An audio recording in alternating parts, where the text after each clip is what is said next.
Ya, berapa ramai orang yang dia bekerja 30 hari sebulan, tapi duit gaji dia parking hanya 3 hari dalam akaun bank dia, 27 hari lagi parking dekat dalam akaun bank orang lain, dan dia tak ada apa-apa aset pun untuk masa depan dan persaraan. Seram.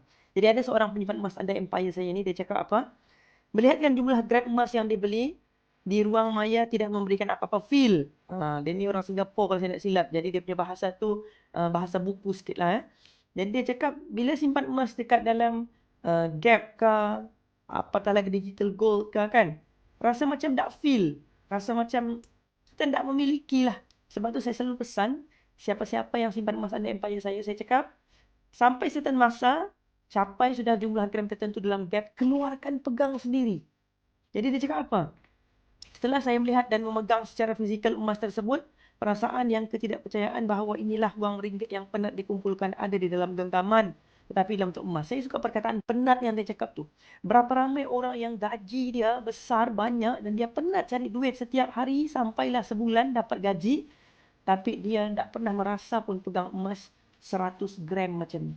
Kalau saya buat kira-kira tadi, kalau seseorang tu dia kerja 10 tahun dan setiap bulan dia menabung 300 je, kan? Selepas 10 tahun, dia sepatutnya ada sudah 36,000.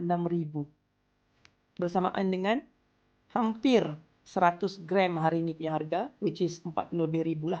Dan 20 tahun lepas, harga 100 gram ni bukan yang 40 ribu. Guess berapa?